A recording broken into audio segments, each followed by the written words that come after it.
Thank you so much, and thanks to the committee for all the work that you do to make this happen for us.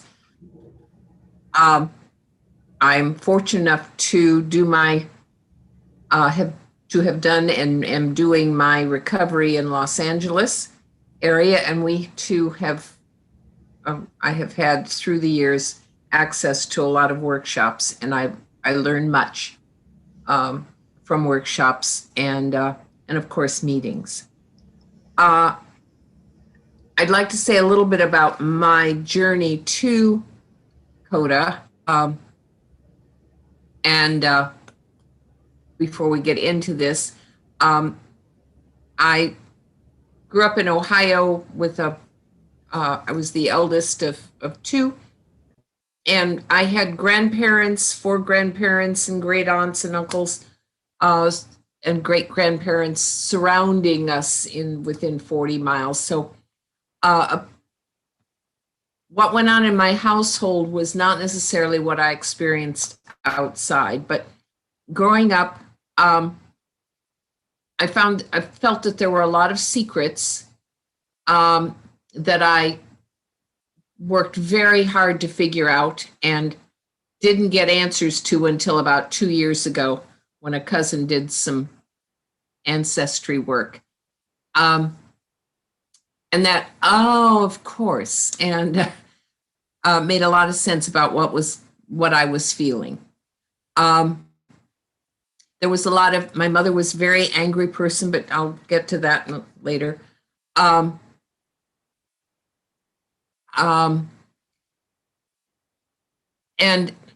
I got to choose my own Sunday school, and I got a lot of things from the Old Testament that I didn't sound loving to me, but that was the higher power that I had growing up. My grandmother, when I went to sleep at her house, it was, now I lay me down to sleep. If I should, now I lay me down to sleep. I pray the Lord, my soul to keep. If I should die before I wake, I pray the Lord my soul to take. So this was kind of not a God that, when I finally got to the third step, I was willing to say, oh, goody, and I'll ask you the same question a little bit later. But growing up after World War II, my father had learned to drink there. And every night, my parents met together in the living room, talking business, having cocktails, while I was supposed to be setting the table with my sister, which was generally a battle. And I made 4 assumptions as a 9-year-old, I remember, that grown-ups work, grown-ups smoke, grown-ups drink, and grown-ups matter. And I wanted all of those. And when I was 13, my father asked me to go to work with him one day. They owned a small chain of restaurants, limited menu, and I thought I was in heaven because so at 14 I started smoking and drinking, and because I really wanted to matter. And as an adult, I thought that's what we did when I got here. So I've been doing that, had been doing that for a lot of years. Fast forward, well, my father died of alcoholism, and I continued drinking on a daily basis. They did, my husband and I did. That was how I chose him. We drank well together and smoked well together, and had 3 children together. And I had several very successful series of careers as presented themselves. And in 1987, my children were launched. My husband and I both found jobs not in the Bay Area, but in Los Angeles area. And we moved here. And he was soon diagnosed with multiple myeloma, which is fatal, but not fatal, not a cancer that's fatal, but as I understood it then, he would die of something didn't know when, in the near future, actually. And in 1988, my mother died in Florida, and I raged at God. And, if it's not one thing, it's your mother. I had held great resentments.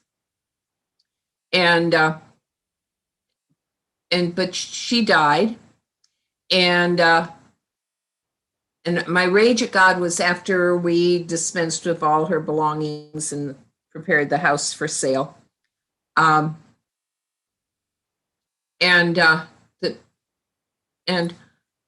my family was asleep in the motel room, but I was out in the front in the air and raging, writing letters to God about my misery. And where was he? And when I came back to Los Angeles, I was invited by my boss to go to a grief conference for families with handicapped children and those professionals who work with them. And I was a double dipper. Our youngest son was born profoundly deaf, and I had, found, as we do here, I found other parents of deaf children. I found deaf adults, and that became my community when I learned how to do that. Just as we come together here, I've found to learn how to behave as and heal as codependents.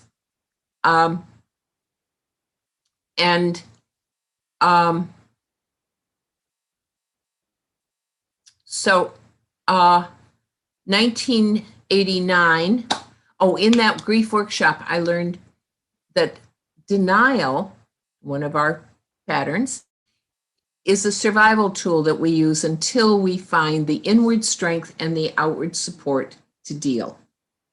I had never had that. The inward strength, yes, because I had done a lot. I knew that. But I'd never had the outside support. And I also is a survival tool, and that there are 4 levels of denial. The deepest is everything's just fine. What are you talking about? The more shallow level, as we awake, is, well, yes, there's something going on, but if you would change and that would change, then everything would be all right. Now we're coming closer to dealing when we can say, oh, yes, there is stuff going on and I'm a part of it. And that's where I got to. And I decided that maybe I needed some grief, help with my grief. I'd never had that kind of help. I was too smart for that.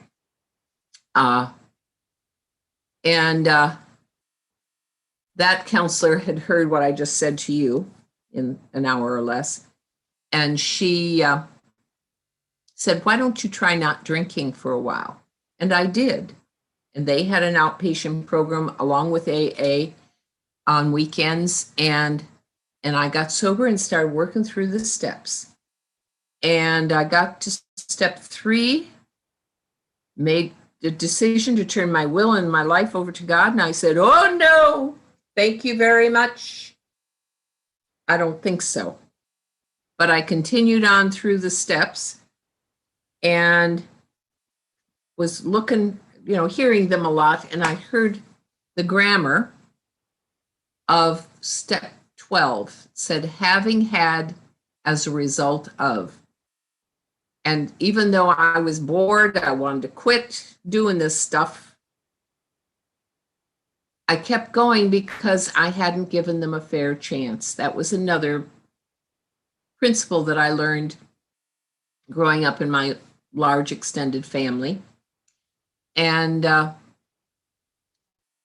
so I continued through, but before I got there, I started complaining in this outpatient group, this isn't enough. I need more. I need more. I need more. And finally, somebody gave me a scrap of paper and it said, a day, a time, and an address. Go there. So I did, and I heard the CoDA welcome.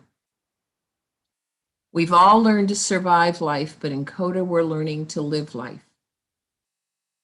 And I wanted some of that. I was 54 years old.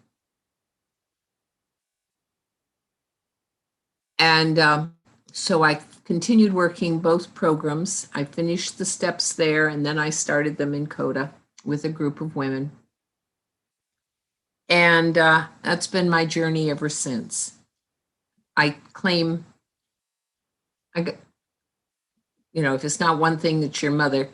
I don't know exactly when I got sober or exactly when I started this program, but I've claimed March 1st as my sober date, 1989. And March 1st is my mother's birthday.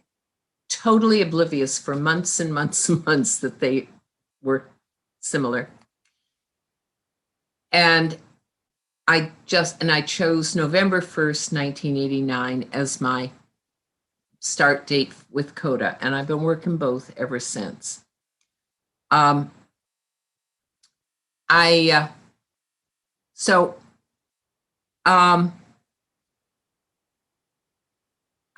that intro, we're going, it took me a while, obviously, to find a new higher power that works, to find a God that I am willing to turn my will and my life over to. And that's what I'd like to share with you all today. I've done it by phone with sponsees and others who are interested.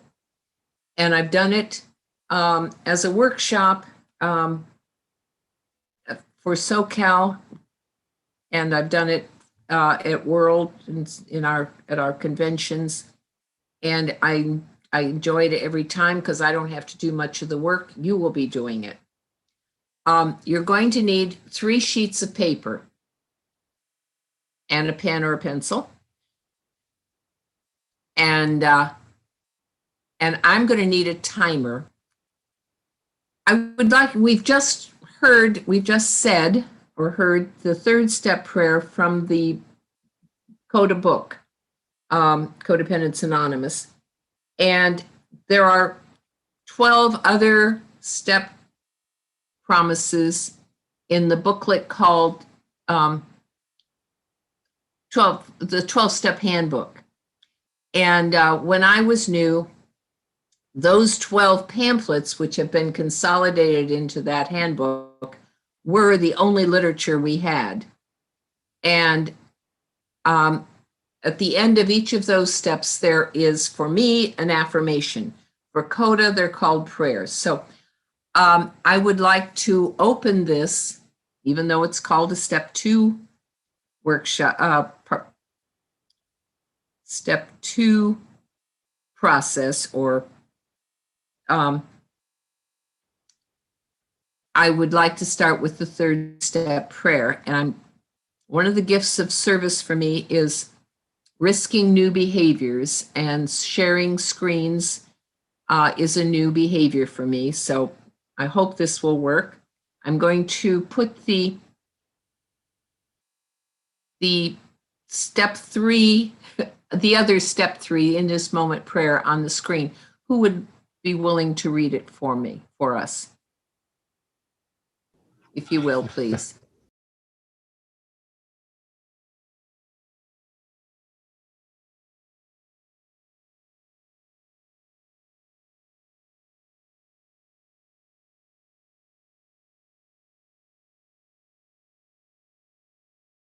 Thank you.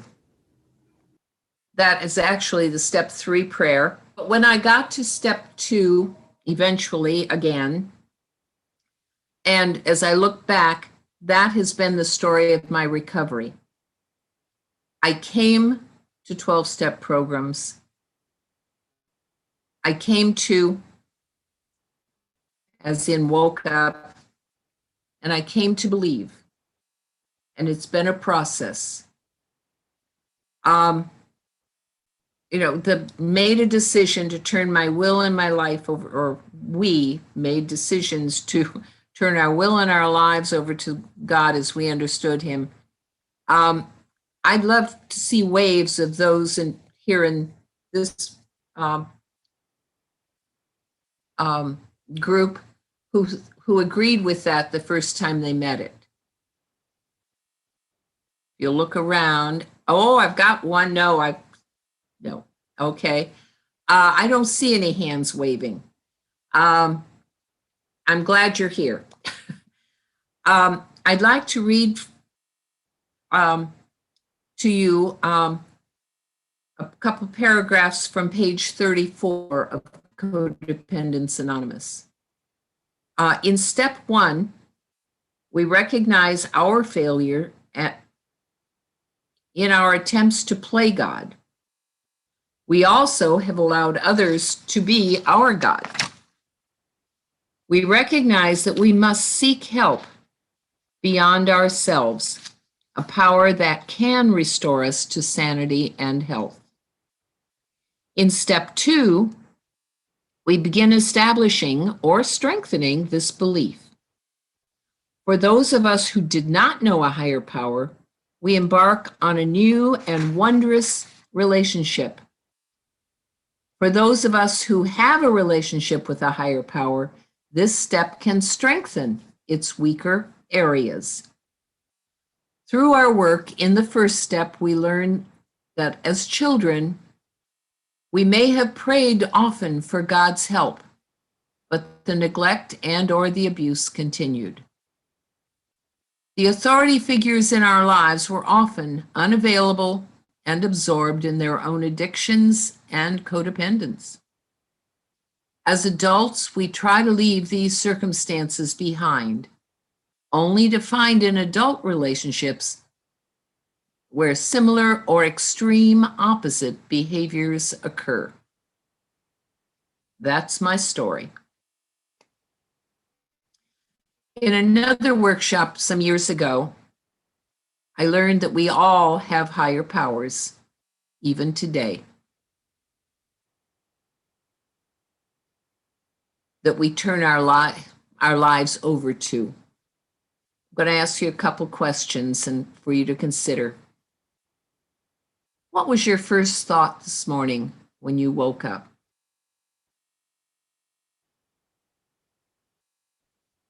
Second question. Who or what do you blame when stuff hits the fan?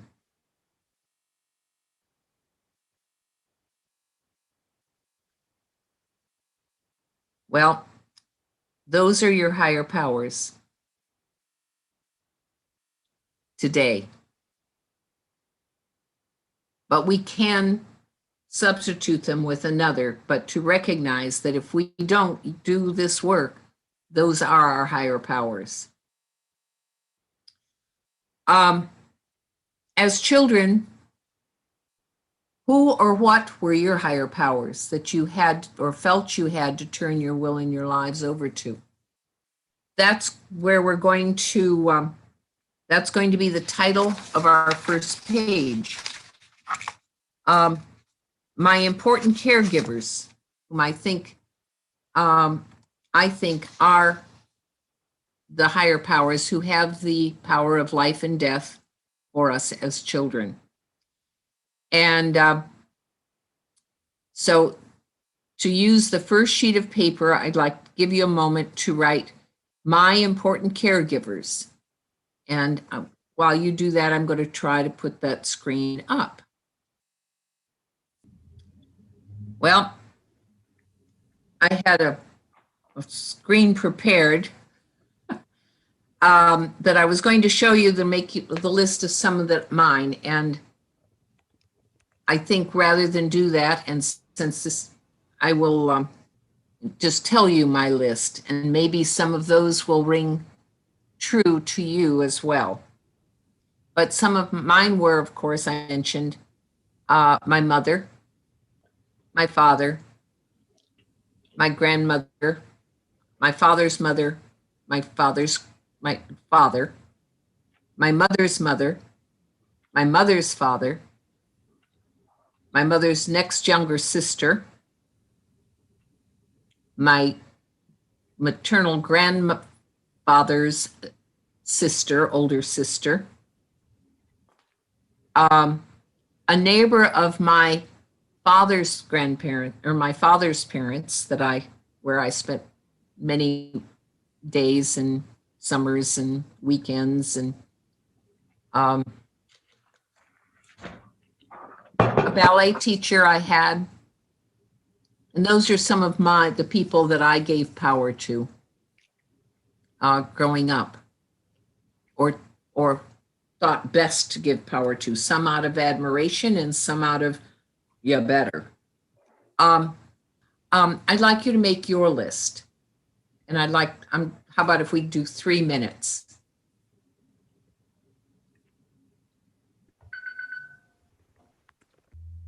This list of our childhood caretakers, people important, and I was appreciated hearing about a coach, and bullies, very interesting.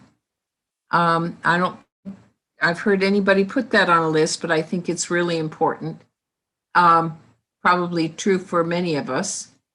The kids in school who were cool, if not abusive. Those hadn't made it to my list yet either, but some celebrities, people have mentioned sometimes celebrities were very, and or other television characters, let me put it that way, were higher powers. And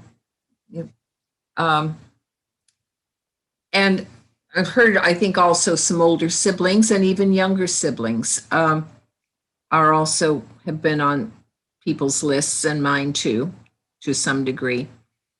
And this is the list we're going to use to create a new list of qualities. Remember, but we're going to find out what were the qualities of these people that made them important to us and made us bow down to them or love and accept their guidance, or however we responded. How did we experience their influence on our lives? And we're going to talk about, or write about, we're not going to talk about it yet. We're going to write about each one of the people on your list as someone important in your upbringing as a child. This is an important part of where I hope we'll go together and grow together. This is where we do page 2. And I'm not going to try for a screen share. I want you to make it your title, your second page. The first page is just that list, and you can add to it at any time when someone comes to mind. Now I want you to take page 2 and put the title on it as Qualities of My Important Childhood Caretakers. Qualities of my childhood caretakers. I want you to put now, I hope you're done. I don't see many faces. I want you under that to make 4 columns, room for 4 columns. The far left will be the name of one of those caregivers. And next to that name, there will be a column for positive qualities.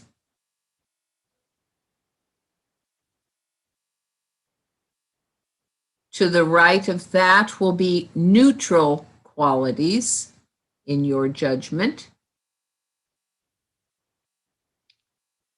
And to the far right, negative qualities in your judgment.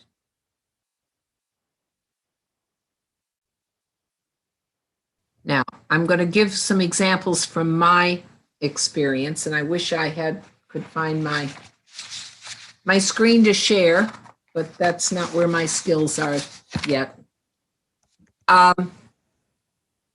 As I mentioned, if you're ready to listen again, you don't have to do your list yet. But my list, on top was my mother. And one of the probably positive qualities for me about her was that she was a good boss. When I went to work for her, she was a good boss. She sang well. We sang together show tunes. Well, she was very efficient. She got things done. And she held my hand when she gave me a manicure. In the neutral column, I judged that she was smart, she was beautiful, and she loved to read. I, as just a parenthetical statement, also had a learning disability when I was growing up and did not know how to read for many years, but when others expected me to. And I'm still a very slow reader, whatever that's worth.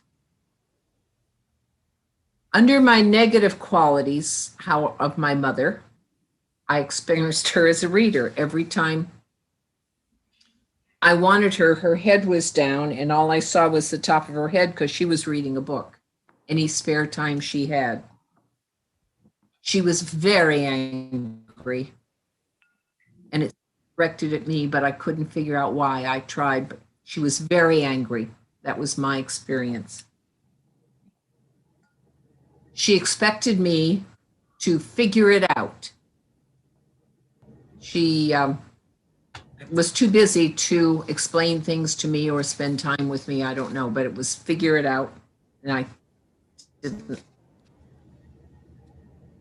She expected me to know how to do things that I didn't know how to do, and gave me responsibilities that were far greater than my youth would have warranted. She sent me away whenever there was a break in school. She had no time or energy for me, it seemed. My interpretation. She loved her cocktail hour, or it was important to her. And she raged. Those are the negative qualities that I thought of from my mother. The next person on my list was my dad, and I read that earlier. Grandparents were very important, and I got messages from each of them as well. But if I were, then I'm going to ask you to make that kind of a list about your the first person on your list. And I would suggest you leave a few spaces under that in case you have other thoughts as you listen to me and or begin to use this page to do page 3, but we're not there yet. My dad, the positive qualities with him were that we sang together when we were in the car together, when he took me to work. Well, maybe start with that one. He used to take me on his rounds once in a while. Time with him was amazing. I'm so hungered for it. So in the car, we sang together. Other funny songs or other popular songs, not show tunes. He too was a good boss, I think. He gave me one dance at my 8th grade graduation party. He told great stories, dialects and the whole thing. He was a funny storyteller. And we went together to see the new cars being offered, or, you know, it was a big day. And when I was growing up, the Chevrolets had their new models out on a specific day, and Ford did on a different day. And he took me to those showrooms. Those were my positive qualities for my dad. Neutral, he had beautiful hands, beautiful masculine hands. He stole my buttered bread at the dinner table. Our bread was wonder, and butter had always just come out of the refrigerator, and I worked hard to do that. And then he'd steal it when I was talking to my mother at the other end of the table. In the restaurants, he was a good grill man. He could keep orders straight that were coming in really fast. He loved new cars and any brand new gadgets. He loved cameras. He loved models. He made models, lots. And he had brought us TV. But negative for my dad was he never held me. I longed for touch and attention. The only time I really spent with him any day was dinner time. After dinner, he went to sleep. And I resent the fact that he slept in his chair in the living room through my high school years. He left my sister and me stranded one night far away from home when he promised to come get us, but he passed out after answering the phone. And whenever he and my mother argued, he would leave the house, and my sister and I would be there with my mother's rage. So, and then I had grandparents and lots of positive things, but some negative things for all of them. So each person on my list is important to the needs and wants that I have for my new higher power that works. So the next part of this workshop is going to be part on your page 3 of your of the paper you brought. It's going to have a new title. These other 2 pages, or especially page 2 now, is going to be important to you. For this third part, the title for the third page is a description of my new higher power. You can call it God, or if that's more comfortable. For me, the term you seem to use in program is higher power. So I hope it churned up some thoughts about your childhood. And so I would want you to spend, the next 10 minutes filling in the columns on each of your caregivers.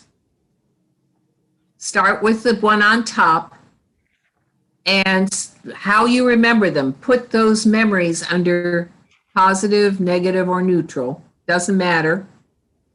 But remember, it's your experience, not the neighbors, not their employers, not their employees, not the neighbors, or not their parents.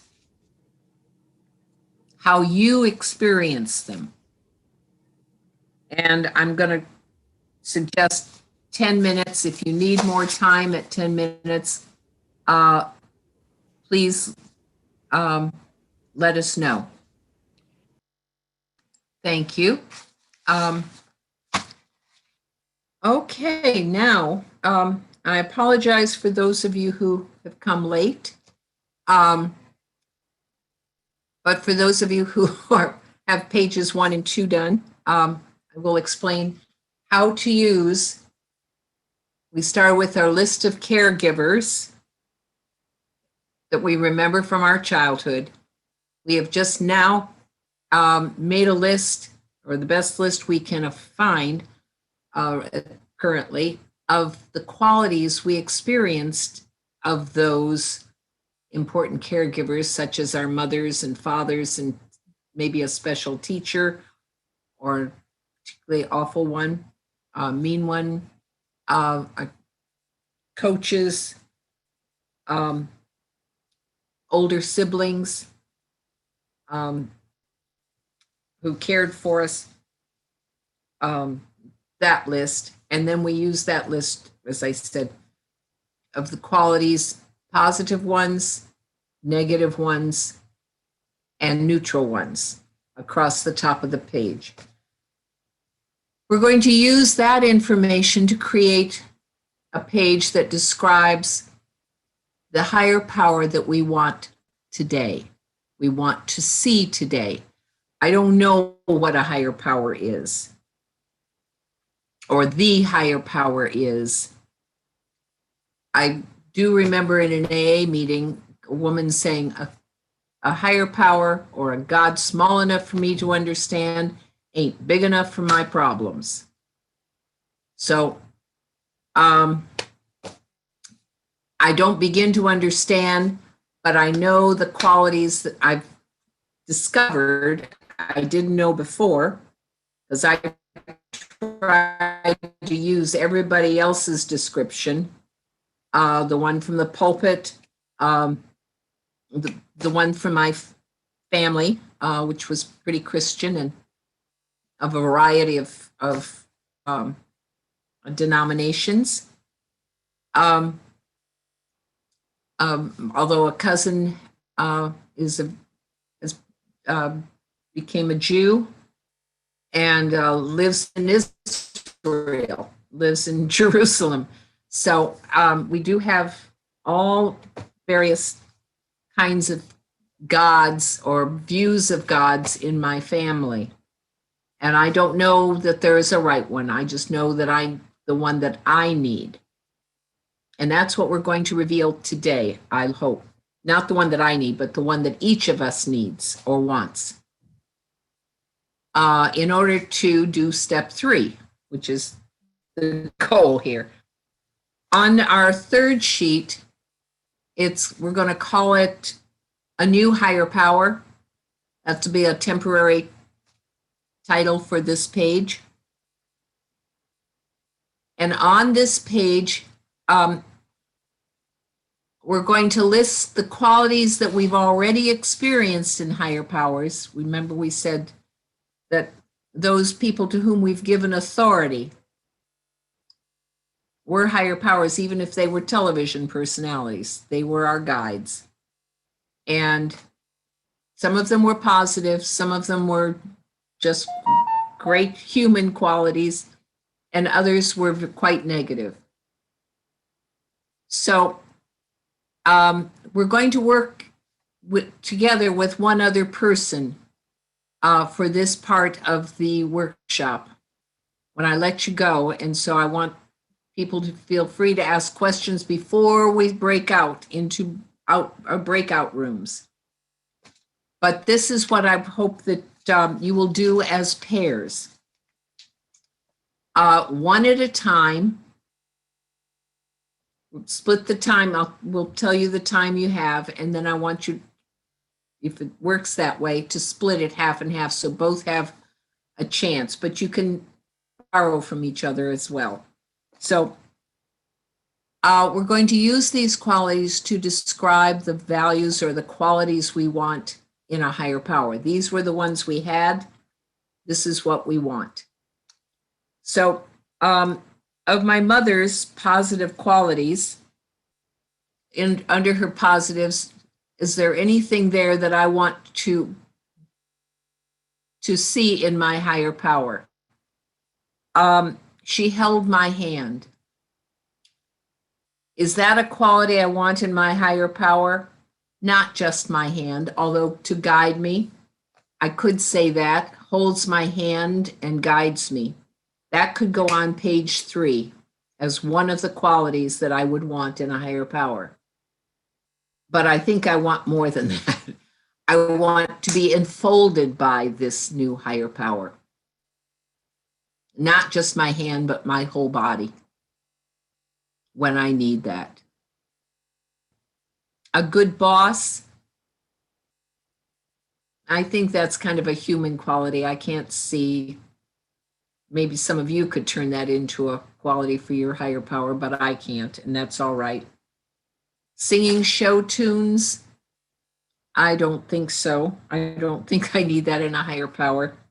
Efficiency, I don't know that I need that in a higher power. I think there is the laws of nature, and I can put that under one of the qualities. Laws of nature, created laws of nature, and I think those are very efficient and very important. So those are the qualities that I have so far. Remind me what they are.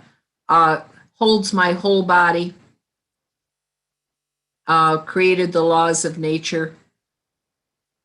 From my neutral list, smart, well, I can't use a word right now that'll create that, but beautiful. God has created beauty all around me. So that word means something to me with my higher power. Love to read. Yeah, I don't know that about my higher power. But that's my second column. Some of these are just great or positive or neutral human qualities. The negative list is when the fun begins.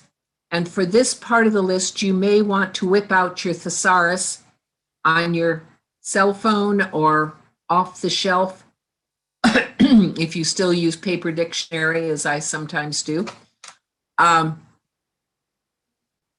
you can talk about these qualities and share ideas. There was a word that I was looking for. One of the qualities that I found very scary in my mother was her anger. And the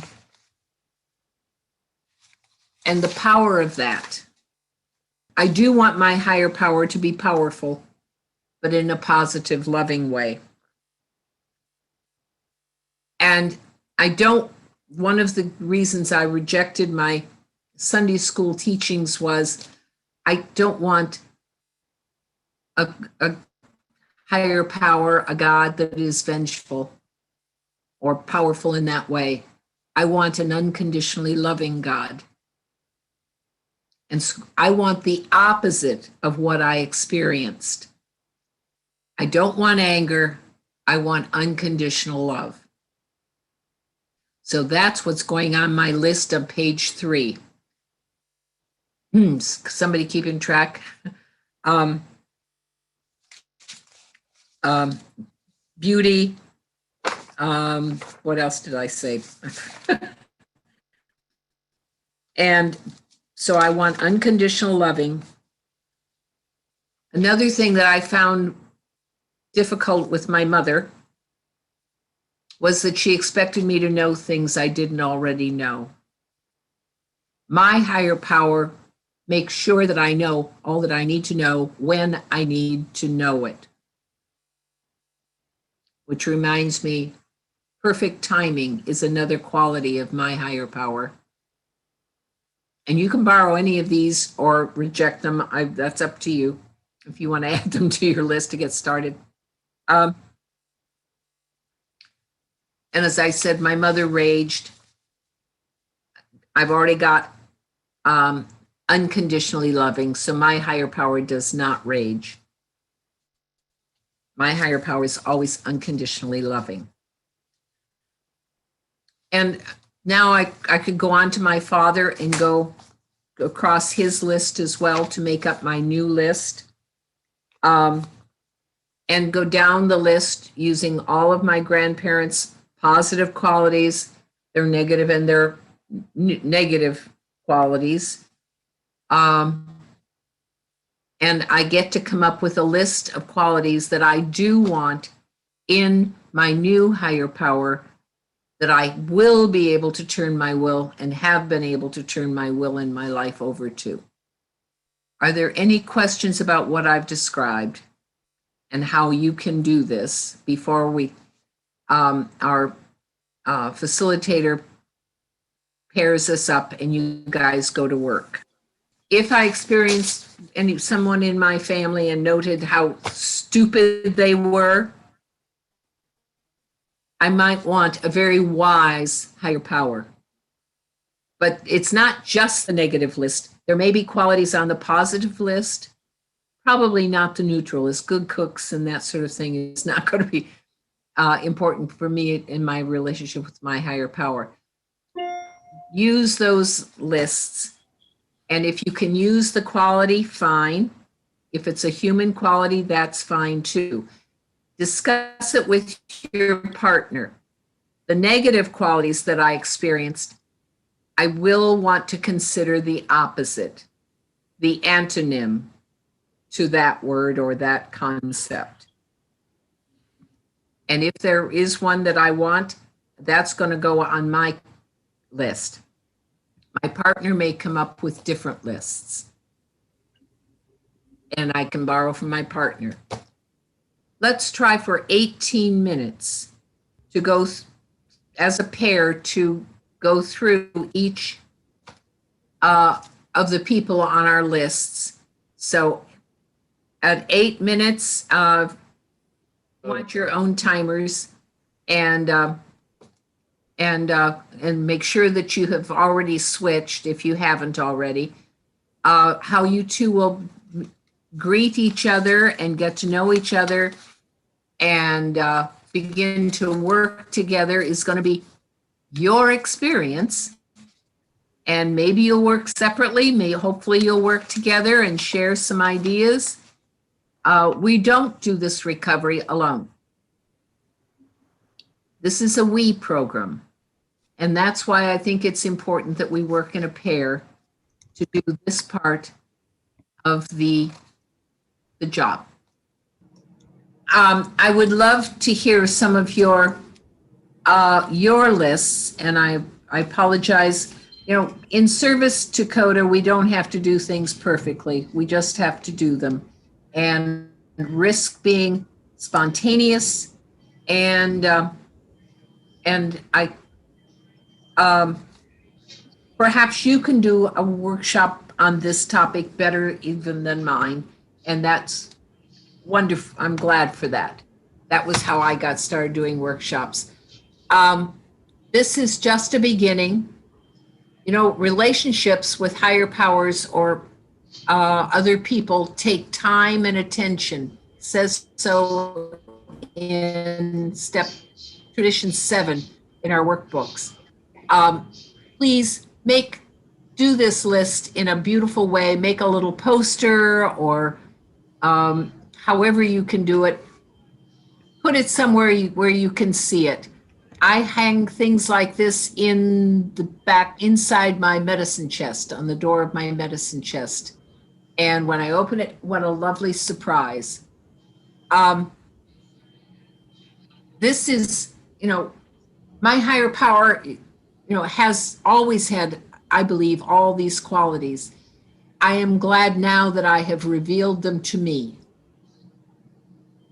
And hopefully the ones this is a beginning for you to reveal to you a higher power that is. Thank you all very much.